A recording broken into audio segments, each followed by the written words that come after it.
diagnosed with depression at some point in their lifetime has reached 29%, which is 10 points higher than in 2015 when Gallup started using this current set of data. So today we're talking about connecting people with that care, and we're joined by some incredible guests this afternoon. Let's go ahead and introduce them. We have Dr. Sally Taylor. She is the Senior Vice President, Chief of Behavioral Medicine at University Health. Thank you for being with us. Thank you. We have Jacob Ulzinski, who is the Senior Director, Human Services and Agency Coordination with the Alamo Area Council of Government. Thank you for being with us. Thank you. And also Brad Benoit, the Interim Vice President, Children's Behavioral Health Services with the Center for Health Care Services. Thank you for being with us. So if each of you will introduce yourselves and talk about the agencies that you're here representing. Dr. Taylor, we'll start with you. Okay. Well, I work for University Health, and sometimes people think of it as the Bexar County Hospital District. And my work there is really looking at the system of care and how we can help people access care across the community. University Health has a very broad network of primary care clinics and specialty clinics, and we also provide the care at the Bexar County Jail. And additionally, we provide a lot of funding across the community for a lot of different services, especially when we identify gaps in care. So that's something I'm kind of privileged to be part of, to make sure that people get what they need, when they need it, and where they need it. So, Thank you. So I'm Jacob Ulzinski. I'm the Senior Director of Human Services with Alamo Area Council of Governments. And ACOG, as we go by, provides a broad range of services, both here in Bexar County as well as the surrounding 12 counties. Here in Bexar, we serve as the local Intellectual and Developmental Disability Authority, where we serve persons with intellectual and developmental disabilities, get them connected to services, specifically long-term services and supports for Medicaid, and we're able to wrap around and help them live successfully in the community. We also provide services for individuals that are aging, veterans, and in the 12 counties around Bexar, we provide, we're the public transportation authority, so we provide transportation in and out of the San Antonio area. Absolutely, thank you. Brad. Hi, I'm Brad Benoit. I'm the Vice President of Children's Behavioral Health at the Center for Health Care Services. We are the local mental health authority for Bexar County. We support 38,000 children and adults in Bexar County that struggle with mental illness, intellectual developmental disabilities, substance use disorders. We also provide support for children with developmental delays. We have over 20 clinic locations throughout Bexar County and 80 plus programs. That's incredible. Let's get right into our topic one, and that's the fact that mental health issues can really face anyone in this population. Can you all speak to kind of the patients that you see and their experiences? So I think this is Mental Health Awareness Month, and I think that word awareness is really important. And really the first step is sort of becoming aware when you're struggling with certain symptoms. And that can be anything from a sad mood that won't go away, or a lot of anxiety, difficulty sleeping, anger outbursts that are kind of beyond normal, and certainly suicidal thoughts. And so I think it's important to remember that a lot of people struggle with these things, and to become aware of them either in yourself or others. I think it's really important when you see someone else struggling, it could be a family member, it could be a coworker, that you say something, I'm concerned about you, because that's really the first step sometimes in people being willing to get care. So at University Health, we see the whole gamut. We see people that are struggling with stress. We see people that have suffered trauma, and not just physical trauma. They could have emotional or psychological trauma as kids or as adults. Victims of domestic violence, all the way to serious mental illness. And so we really see it all. And I think that's the challenge in the system of care across the community, is how do you make sure that you have the services that you need for each of those patient populations. Absolutely. I think for a long time there was a stigma that surrounded mental health and speaking about mental health. Can you all speak about trying to get rid of that stigma, and if you've seen it kind of decrease over the last few years? So I'll just say, and I'm sure they will have a lot to say about this too, one of the silver linings, maybe the only silver lining of the COVID-19 pandemic, was that mental health became more in the forefront. And sometimes I think people, these are illnesses of isolation. And it's partly the stigma, it's partly the symptoms that keep you isolated. But I think the COVID-19 pandemic talked a lot about isolation and people feeling disconnected from others, partly because of the quarantine. Sometimes our kids were out of school. And so I think the pandemic kind of brought to the forefront that it's okay to ask for help when you need it. And I think that's one of the things that we got from the pandemic. Absolutely. I think it's important too with the IDD population. You're talking about individuals that sometimes already struggle to communicate or struggle to complete some of the same tasks that the rest of us do during the day. And so the stigma you have with mental health is even more magnified with folks with intellectual and developmental disabilities. In fact, we see that 50% or more of people with an intellectual or developmental disability will have a co-occurring mental health diagnosis. So that rate is much higher than you'd see in the general population, and that stigma and that difficulty accessing services is just really increased. You know, it's expounded just because of that co-occurring disability. Yeah, I think with the spectrum, you know, it's when people are going to get help. I think that there's times, like for example, if you fall and break a bone, you know that you need medical attention. But I think when it comes to people who struggle with mental illness or mental health, they don't always know when is the right time to receive help or to ask for help. So I think that that's one of the areas that people struggle with when it comes to the stigma. It's also just there still is some sort of shame, I think, that's associated with, you know, getting. I mean, you can have a mechanic look at your car. There's no shame in that. You can go to a doctor and for a medical issue, there's no shame in that. But for some reason, when people have mental health issues and they want to see, or you know, that there's a struggle about when that should happen, or should they seek help at all. Do you think that conversations like these and having a month that surrounds mental health awareness is something that can help get rid of that stigma, make it more okay for someone to say, you know, I do need some help right now? I hope so. You know, my hope is that eventually it's on the same level with diabetes or heart disease or cancer. You know, we don't see any shame in somebody coming for cancer treatment, and so I really hope that's true. I will tell you one thing in healthcare and in healthcare workers that we found is kind of a focus on wellness and taking care of ourselves. It's the thing you always hear about on the airplane. You know, an adult should put on their mask first before they put it on someone else. And so I think that's also helped people know that it's okay to get help, because as healthcare workers, we need to be in a good place in order to provide the care to others. And so I think that's helped reduce the stigma.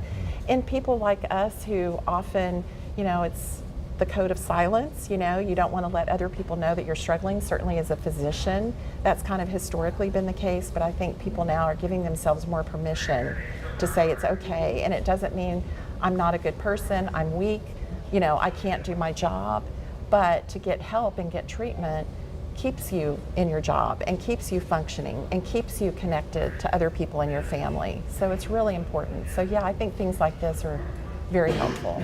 Absolutely. It's about starting the conversation, right? And creating that opportunity to be able to open up and talk to somebody else.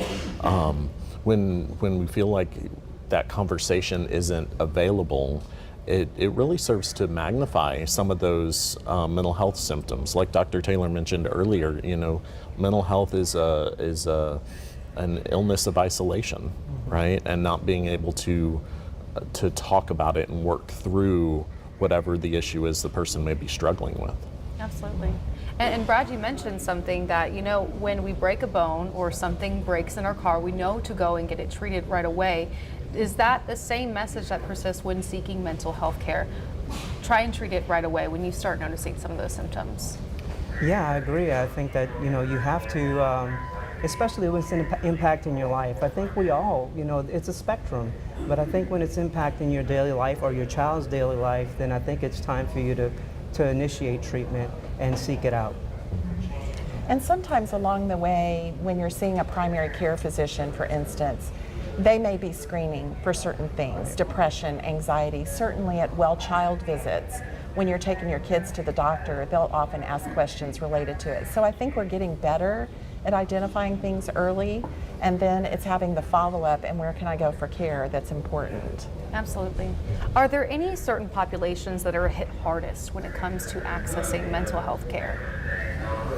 I mean, certainly some of our special populations, our intellectual and developmental disabilities, our individuals that are aging, it can be more difficult for them to access care for a variety of reasons, right? It could be as simple as the communication to be able to pick up the phone and work the process to make that appointment. It could be the transportation to and from the appointment, or finding a clinician that's comfortable with the co-occurring diagnoses and the comorbid medical conditions. It can be a real struggle. Are there certain challenges or unique situations when it comes to someone who is diagnosed with autism or other developmental disabilities, when it also comes with pairing that with mental health disabilities as well? Well, individuals that have developmental disabilities, that have an intellectual disability, autism, one of the things that we commonly find is that mental health diagnoses are overshadowed by the behavioral difficulty that the person may be having. So if you think about it, anytime that we're communicating, when somebody we're talking to isn't understanding what we're trying to say, we have a tendency to get upset, right?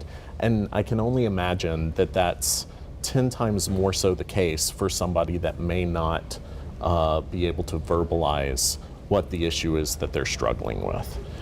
So it can be a really complex process and really requires a collaborative team to work through determining what's a behavior that may be communication or driven by something that's more organic versus what may be a behavior that's driven by mental health illness. Absolutely. It's a very specialized treatment modality when you're talking about someone who has co-occurring, disorders in terms of an IDD diagnosis and a mental health diagnosis, and it's very difficult to find someone who is comfortable, a clinician who's comfortable treating someone with both diagnoses. That's a struggle that we have, in terms of providing that support.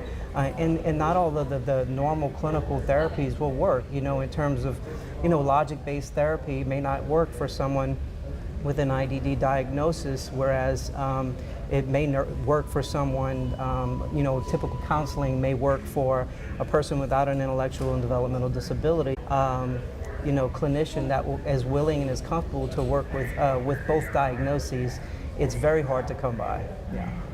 I do think that one of the populations that we pay special attention to is kids becoming adults. Mm-hmm. And when you turn 18, that doesn't mean you turn off the support that you need from your parents sometime or your family, but you then enter the adult treatment world. And so it is a real transition point for parents to not have all the same level of information that they had last week when their child was 17 and now they're 18 and they're an adult.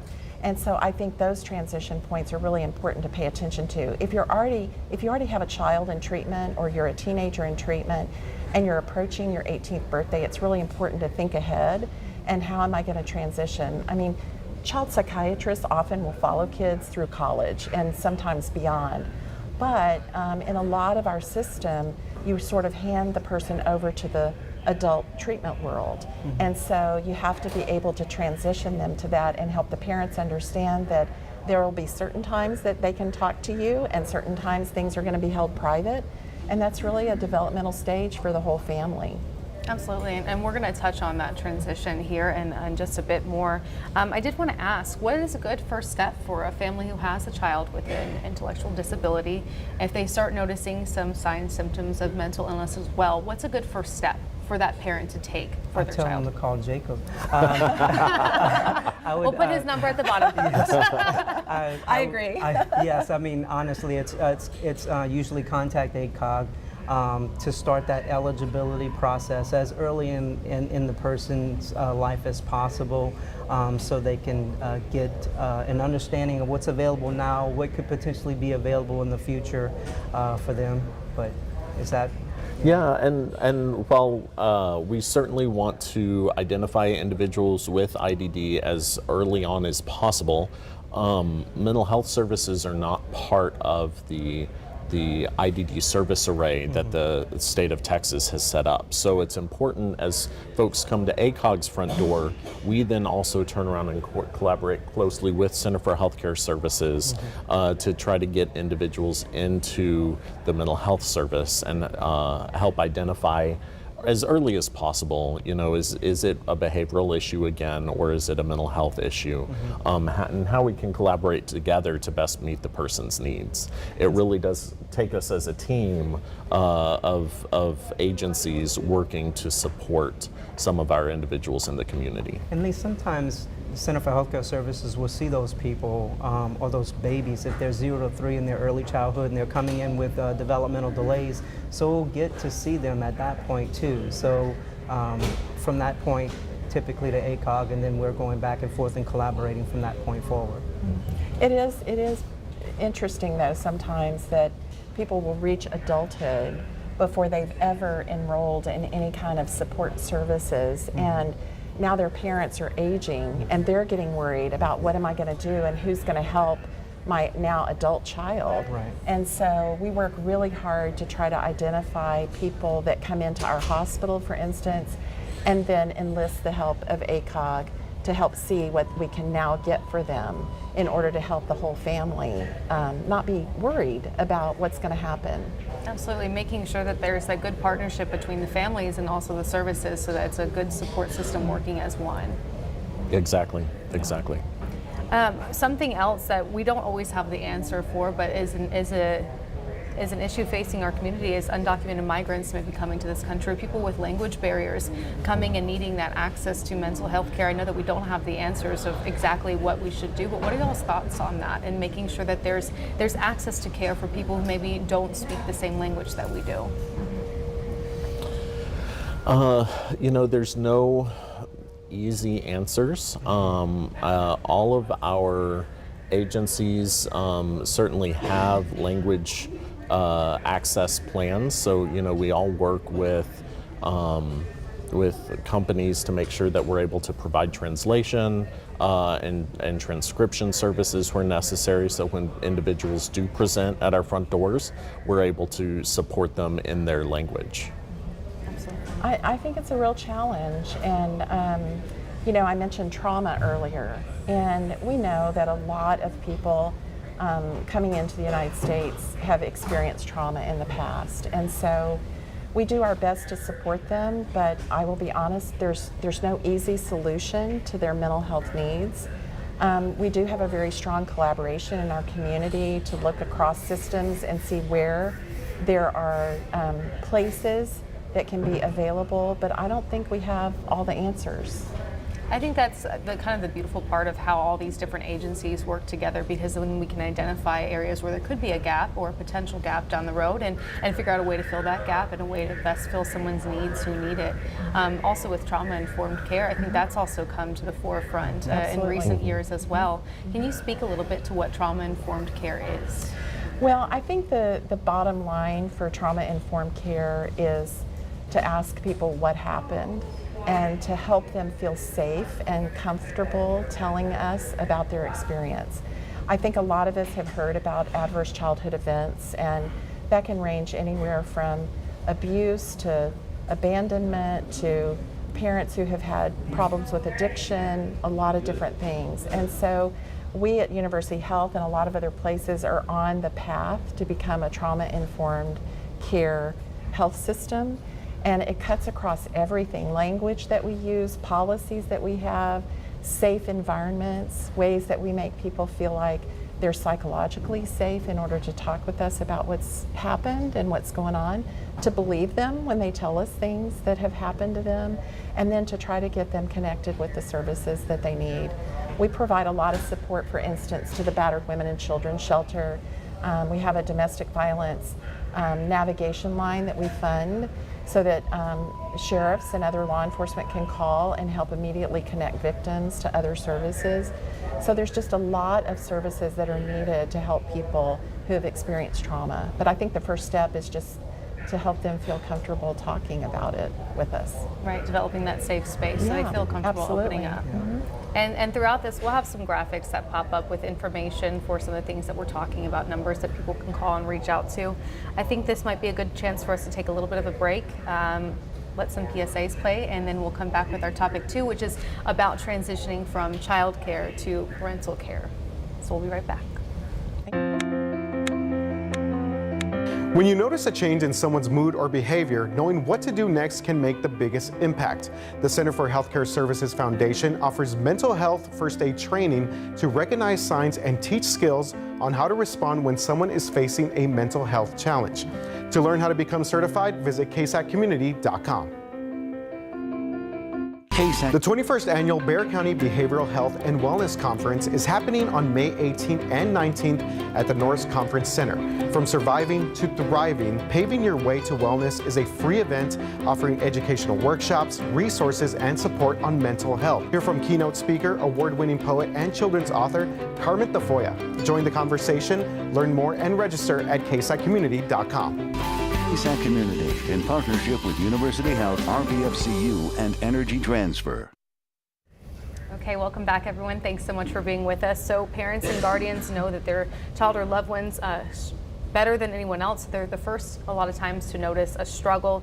According to NAMI, 50% of mental illness begins by age 14 and 75% begins by age 24. So can you all speak to what signs and symptoms, different changes that parents can be looking for in their children?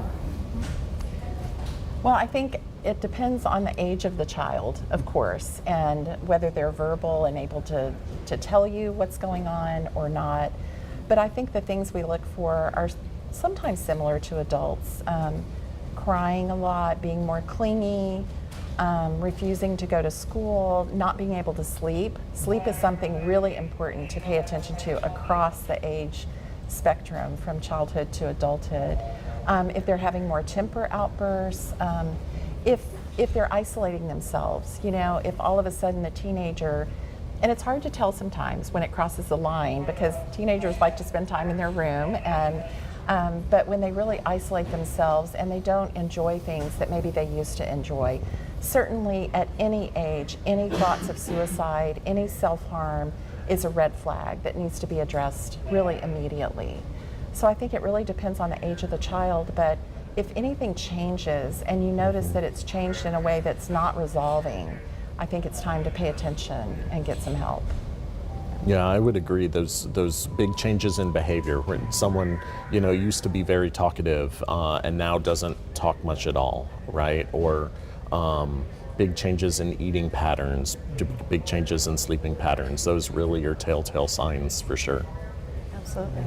I also, you know, becoming very sensitive about appearance and those types of things, thinking of eating disorders and all of the clinical pieces around that. But the changes in behavior, like Dr. Taylor mentioned, is what we are constantly telling people to look for in terms of parents with children. Absolutely. How should a parent approach that kind of a conversation with their child to make sure that their child is feeling safe to open up to them about maybe some of the changes that a parent has noticed? Well, I can only say what I would do is I would be very open and honest and create a safe space to speak to my child and express my concerns and hear. Plus, we know, I know my kids, and so you know, if you know what they're saying isn't consistent with what they always usually the way that they communicate or the type of way that they answer, I would be very concerned. But I would approach it as being open and honest about I'm concerned about you, and you know, let's talk about it. And I would certainly encourage parents of young children to start that pattern development early of being open to talking about emotions and talking about how you're feeling, talking about behaviors. Because if you just try to start having that conversation when your child's a teenager, those conversations aren't going to go very well, right? But if you can start that pattern development early when the child's young, then that makes those teenage years a lot easier and more open, and helps to create that safe space to have that discussion. You know, when we talk about trauma-informed care, we also talk about using it with our families. And I think, you know, parents, again, need to create a safe space for their kids to come to them. And so that part of that is being comfortable with your own feelings and realizing when you're frustrated and when you're angry, or if you're sad and depressed, how to get help for yourself so that you can help your child. But I think it all boils down to creating a place where they can talk with you about what's going on. And you know, you may not get the whole story the first time, but you may plant seeds. But of course, if you're worried about their safety, then you have to intervene and you have to get them to help. So I would say don't hesitate to get your child help if there's something that you're worried about them being safe. You know, just like the broken bone we talked about. I think most parents, if they saw their child with a broken leg, they take them in to get them help, and I think it's the same thing. Absolutely.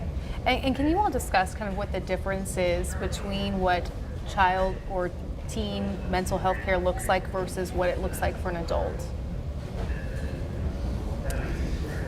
I'm not sure it looks very different. For us, in terms of our technical pieces, the intakes and services, we're providing an assessment. We're doing, skills building, and based on where the child's at or where the family is at. One of the components of treating a child is understanding that you're also treating, there's another family member that's going to be involved, and you have to have that person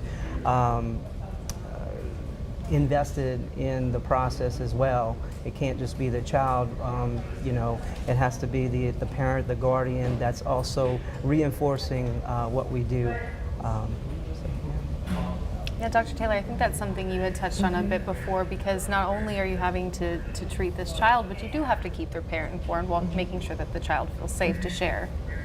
Well, and I think, in the child world, the child may be what we call the identified patient, but the family is often the patient because they live in that family. And so we always have to look at how parents are coping, how they communicate, and there's a lot of things that we can help with. For instance, if a child has attention deficit and hyperactivity disorder, there's certain ways that we can help the parent and teacher sometimes kind of communicate with that child and look for signs and look for responses to medications.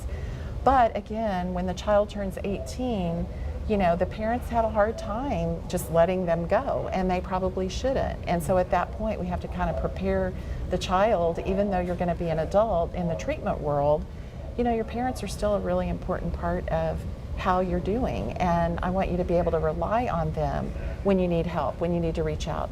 For instance, teenagers, 18-year-olds going away to college, all of a sudden, not only are they not at home, but they're off in another city. And so parents, that's a time when we normally would kind of worry about how they're going to do, much less if you have a mental illness or substance use or something else that they're struggling with, and how to keep tethered to them a little bit, but still know that they need to be independent. So I think it's a real developmental process for families. Absolutely. One of the issues that we deal with a lot is that a child at 16 years old or a young adult at 16 years old can sign themselves out of treatment. But yet many hospitals and clinicians won't treat someone without the guardian or the parent's permission. So, that's one of the dilemmas that we deal with in terms of, a person who wants to sort of exhibit some control as a young person, and then the parent or the guardian who wants to still be in control of the treatment as well. And it's a complex issue. Absolutely. Sorry. Yeah, no, so I think this goes back to one of our comments earlier about kind of modeling behavior and really starting to transition your child before they turn 18. You know, involve them in scheduling appointments, involve them in the discussions with the doctor's office so that they're able to achieve that independence a little more successfully and hopefully ease the parents' anxiety some with that transition as well. Absolutely. And you know, we're in a time right now, this is kind of graduation month as well. Kids are leaving high school and going to college if that's the route they choose to go down, or graduating from college and entering into that fully adult world. This is one of the first times that they have a chance to kind of take that ownership of their own mental health and make those choices for themselves. Can you speak about making sure that transition goes smoothly? Well, I think it goes back really to what Jacob and Brad have both said about having conversations early about, you know, how they might reach out to you if they need help. If it is college that they go to, most colleges have counseling services and student health services. And I've known many parents who now their child sees those services at the college and they can access those.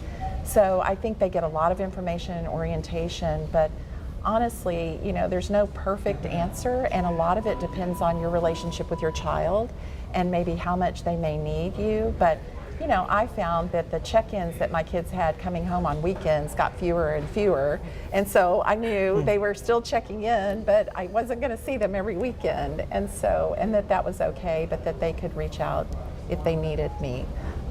I hadn't even texted before my daughter, my oldest, went to college. And then I realized I better start texting because that's how we're going to communicate. That's going to be the ideal calls. Yeah. Exactly. So, I mean, and I don't mean to minimize the seriousness of some of the things that young adults will face, but we do have to kind of be flexible in how we approach some of those things sometimes. Absolutely. Yeah. Well, I think it also is that flexibility of parents. If maybe your child, while they were living at home, didn't need to seek any mental health care, but now once they're an adult, supporting that child and saying, hey, it's okay. If this is something you need to do now, it's more than okay. We did have a viewer question. What avenues do we take in transitioning into adult care, and how backed up is adult services in our community? Well, I can tell you with the Center for Healthcare Services, we do same day, next day enrollment. So basically, there is no wait list. I would encourage the viewer to call CHCS at 210-261-CHCS or 2427 to start the process. And again, that would be reaching out, asking for help. That's what we're talking about. And then basically we would get them in for that same day, next day enrollment process, and then we'd get them on with their treatment. Absolutely. I think in University Health, I think one of the important things is to have a primary care physician. And they often are kind of the gateway to other services that are needed. And so I think most kids growing up are used to seeing the pediatrician periodically, even when they're not sick, for those well child visits.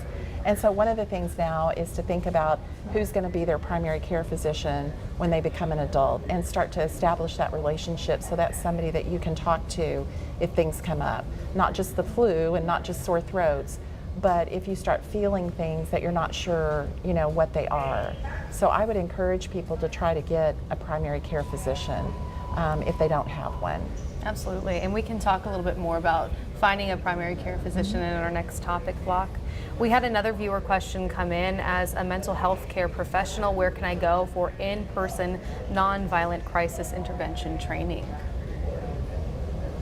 Non-crisis intervention training. Well, the Center for Healthcare Services offers mental health first aid, which is probably sort of the largest umbrella of basic knowledge. And you know, knowledge is power. I mean, knowledge helps all of us in knowing what's going on. So I would say probably mental health first aid is probably the first step.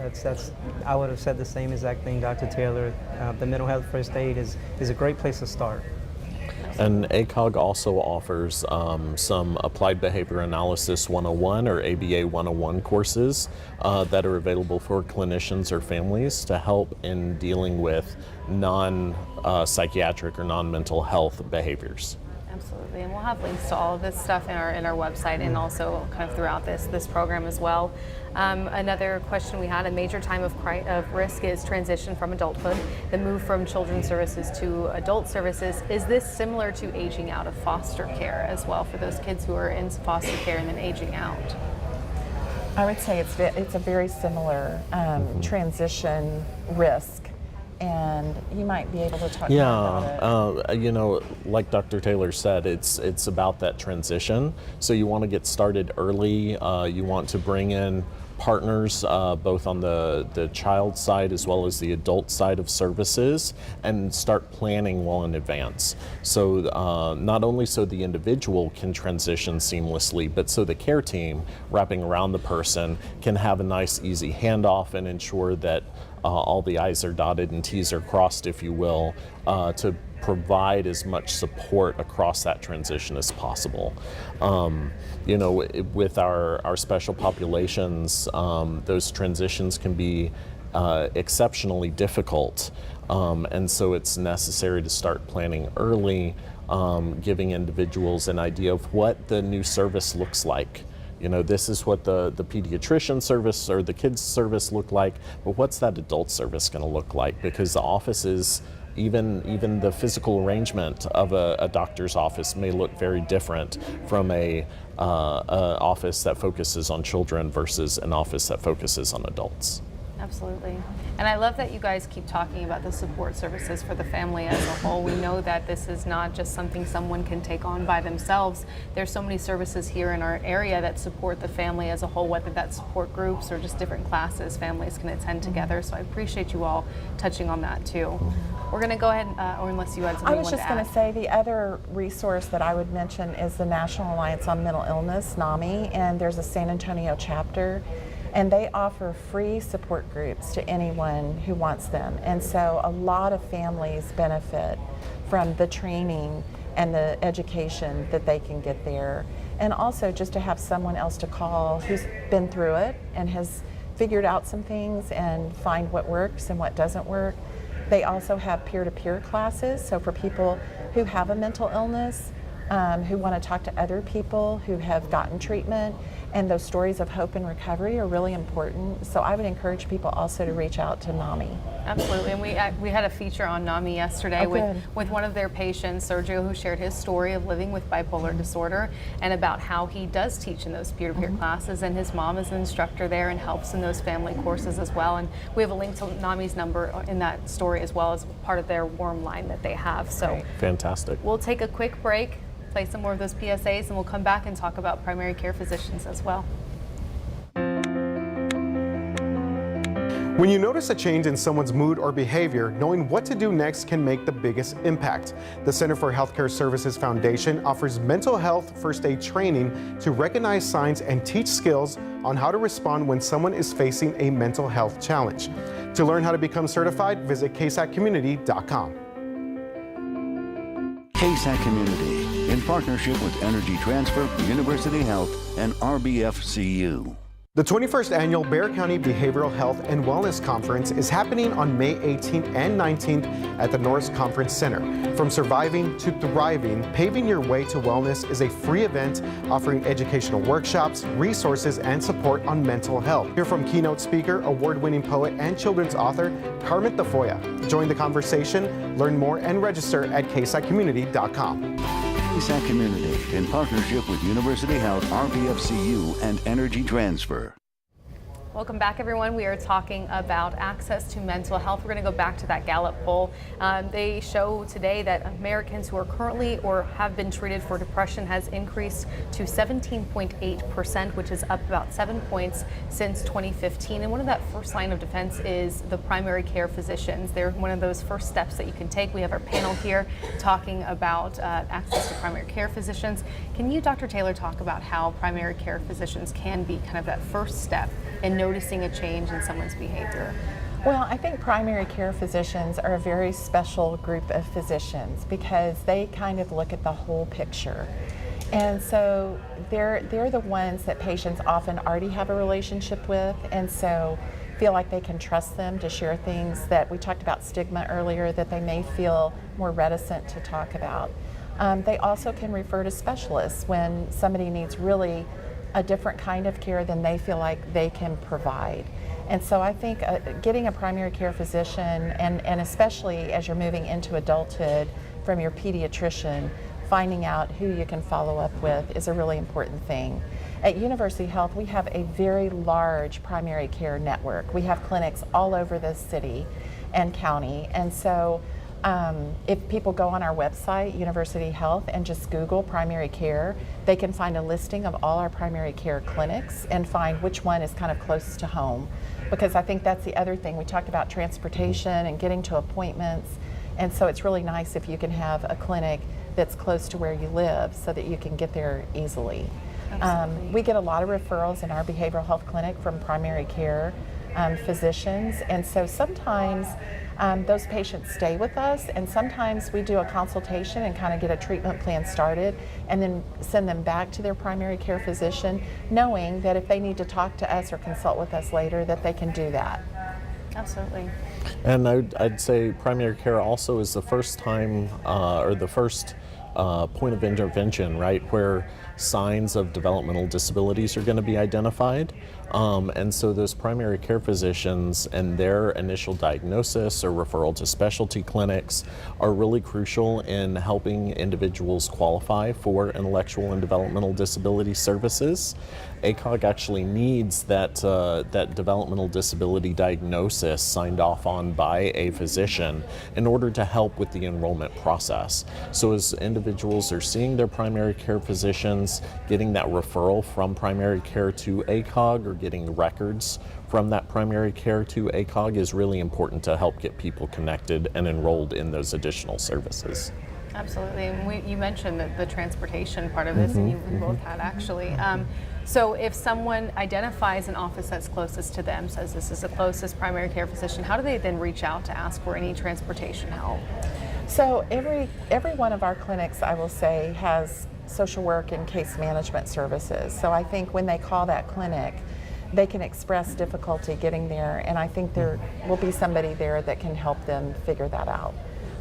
It's not always easy, and sometimes family members have to bring patients in, but we have a pretty robust support system for patients to try to help them get to their appointments. We typically do the same thing, Dr. Taylor, in terms of asking folks where they are in comparison to the clinic they're going to receive treatment. We'll give tips on VIA and how to get to the location the quickest way. So we do the same thing in terms of that. The other thing I was going to bring up about primary care is, when we're looking at mental illness, one of the things that we want to make sure of is that we don't miss a physical health issue that could be explaining the symptoms. So for instance, somebody who has a thyroid problem, it could manifest itself in depression and feeling slowed down and low energy. And so one of the things the primary care physician can also do is screen for some of those illnesses that we don't want to miss. Because if we do, even though we treat the depression, they may not get better because we've missed a physical health issue. So that's another important part of what primary care can do. Right, you need to have both working. Right. And I would, jumping back to transportation, for individuals that live outside of Bear, they're able to call Alamo Regional Transit with ACOG to get rides into town for their medical appointments. So that's a really important resource for folks, and like both University Health and Center for Healthcare Services, ACOG also has case managers that are able to help connect folks with those transportation resources. That's amazing, because we do know that in rural areas it's sometimes harder to get to some of those appointments just because of the sheer distance of them. So that's great that there's those different options there. I appreciate you all sharing that. I think one of the other things the pandemic did was make us much more savvy about using telehealth. Yes. And so that may be an option as well for somebody. I always like to see the patient first and kind of develop that rapport, but it can be done by telehealth too. And so that may be another option. Absolutely. One of the questions we had is there a wait time to see physicians when seeking mental health care? What does that wait time kind of look like now? So it really depends on where they're trying to get their care. I would say that kind of across the board, yes, there are wait times. I think that's one of the reasons why we have to depend on our primary care physician partners is because we can't see everyone. But in our behavioral health clinic at University Health, the wait time is very reasonable, but it changes from time to time. There are busy times and less busy times. I think there are a lot of online telehealth counseling services that people can sometimes get into right away. I know Center for Healthcare Services, Brad talked about kind of their intake process and how it's quick. And so people can typically get seen pretty quickly. Yeah, same day, next day for the intake and enrollment, and then after we do that initial assessment. But if they need to see a prescriber, at that point, after the assessment, it would be scheduled. I would say that the times of wait would be pretty reasonable. Yeah. Workforce issues are huge. They always impact what we do, and so we're very lucky in San Antonio to have 2 medical schools who, are enrolling psychiatric residents so that we can enlarge the workforce. We're always looking at other kinds of trainees, nurse practitioners and mental health professionals and counselors, because it really takes the gamut of providers depending on what the person needs. We fund the East Side Clinic for CHCS. We have provided them funding in order to expand that clinic and also have primary care embedded into that clinic, which is another kind of nuance that we've learned, that when people come in for their mental health treatment, really nice to have primary care right there so that you're not going to multiple appointments for multiple things. We fund a clinic with UT Health, and the access to that is quick, and you don't have to have insurance to go there. So there are options for people, but the workforce is always a challenge. It really is. Absolutely. I think it's amazing. I appreciate you speaking about the different working relationships you all have. It seems like it's a big collaborative effort across our area to make sure that people have access to care that they need. Can you all speak about those working relationships and how you've kind of grown to come together? Oh goodness, we They're all friends. Speaking They all of know each family, other. speaking Right. of family. Exactly. Right, exactly. We see each other probably a couple of times a month at least in various meetings in the community, working on collaborations to help support mental health care and specialty populations, working to address crisis services and the needs of people in an acute crisis.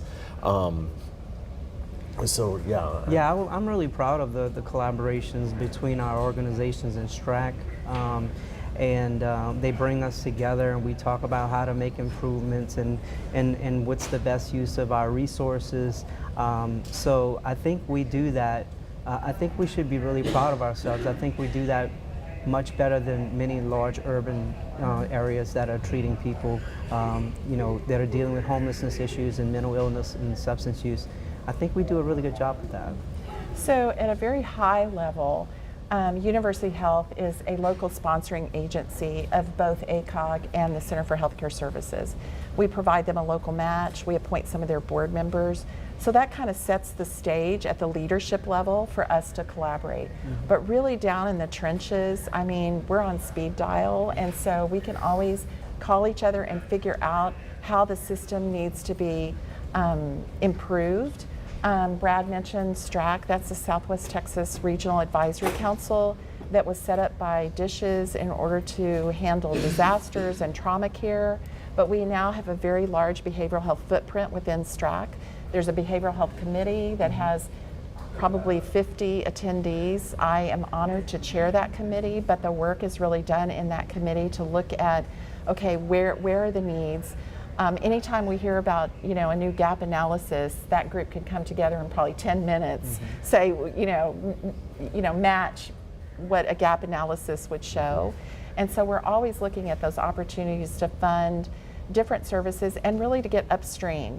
I would like people to be able to get care when they need it and not have to get law enforcement involved, not have to go to the ER. I want them to get really access upstream, and I think that's what we start looking at is what do we need to expand in order to make that available.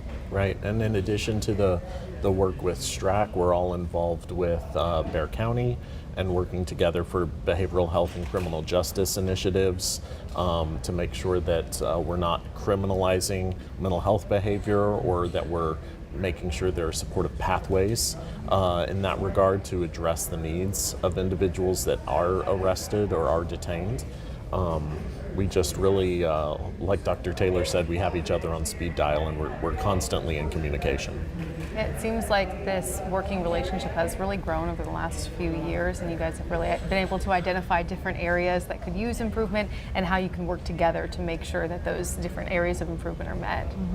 There's always room for improvement, and I never want us resting on our laurels. The mental health system is really a fragile ecosystem, and if a clinic closes over here, we're going to feel it over here. And so we really have to understand that any of those changes affects people being able to get care. And I'll be honest, sometimes I take that collaboration for granted, and then I hear about other communities where agencies don't even talk and law enforcement doesn't talk to the mental health treatment providers, and I realize, oh, we really do have something special here. Yeah, absolutely. And I know you mentioned it briefly, but how can someone get a primary care physician if they have no insurance or is having difficulty getting insurance? The one thing I would say is to go on our website, universityhealth.com, and I tried it this morning because I'm often a secret shopper to see if things really work the way I say they should. And so I put in primary care, and it will list all of our primary care clinics. It's possible that if you're a Bexar County resident, you may be eligible for CareLink, which is also a way that we help people get care when they're at a certain poverty level. And so our CareLink office can take calls in order to figure that out.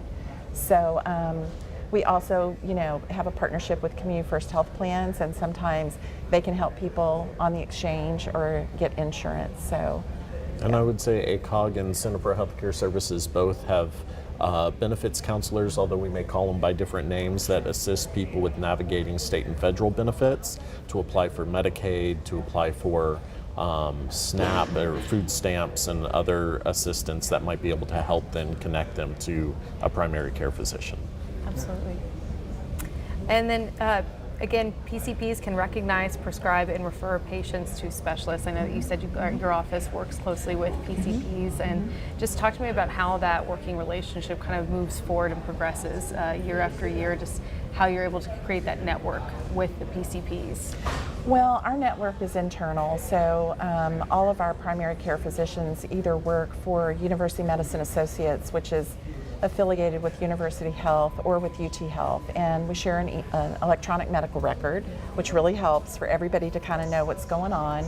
And so that's kind of our internal network. It is harder if somebody is seeing a primary care physician outside of there for the right and left hand to know what each other is doing. So we really take our referrals from our internal PCP network, and that's why I'm encouraging people to go on our website and see if they don't have a primary care physician, that they could get one within one of our many, many clinic locations. Absolutely. Perfect. Is there anything else that you all feel that we need to be discussing when it comes to this topic, or any of the topics we covered today? Oh, so much. So much. Okay, let's roll it back for another hour. much. They said they want to keep staying. Yeah. No, I think this is really important, and again, it's probably going to generate a lot of questions in people's minds, and that's okay, because I think that that's the start, like Jacob said, of the conversation. And sometimes those conversations are hard. When you're talking to somebody about if they're having suicidal thoughts, that is a really hard conversation, but it actually helps them to be asked. It doesn't cause them to be suicidal, but people usually feel better when somebody asks them what's going on. And so I would encourage people to start those conversations, and this is one of those. So thank you very much. Absolutely. Reaching out to our agencies is the first step, and if we can't help, we'll help you. We'll help refer people to somewhere that can help. So we're constantly sending folks back and forth to different agencies to try to get people the help that they need. The other thing is just that with the staff shortages, if people are out there, if there's viewers who are maybe looking at career options, I mean, we are really I think it's a major issue in terms of access to care when we don't have enough staff, and we're all dealing with staff shortages. So if there's people out there that are interested in doing this type of work, we certainly would be interested in talking to you about it. And I would encourage you to go to our websites and explore the different careers pages and check out the the positions that are vacant. It's not always just clinical positions too. It can be on the business side of things too. If you're want to just work for an agency that does good things in the community, our agencies are doing good things in the community. You can be a part of that. You don't always have to be a clinician to do that. So, and I would say too, if you reach out and you're experiencing barriers accessing care, don't just stop reaching out. Continue to give us a call, give one of our 3 agencies a call, and we're going to do our best to connect you to the right service. Absolutely. And something people can mark on their calendars this Thursday and Friday, tomorrow and Friday, May 18th through the 19th. It's the 21st Annual Bexar County Behavioral Health and Wellness Conference. The theme this year, From Surviving to Thriving, Paving Your Way to Wellness. It's a free 2-day conference to discuss important mental health and wellness issues, and it'll be hosted by our very own Ursula Perry. So that's something to put on your calendars. We have all the information for that on our website, ksat.com. Thank you to the 3 of you again so much for being here and for opening up this discussion so people know it's okay to discuss this. Maybe start a new career opportunity if they are inspired by this, because the world is their oyster. Yeah. Thank you guys again, and we'll have links to all of their websites, all the information on ksat.com, and I appreciate y'all. Thank you. Thank you for having us. Very much. If y'all want to do another hour, we can, right, Stephanie? I'm just kidding. Thank you guys so much for being with us for this KSAT Community Town Hall. We'll be back with another one soon.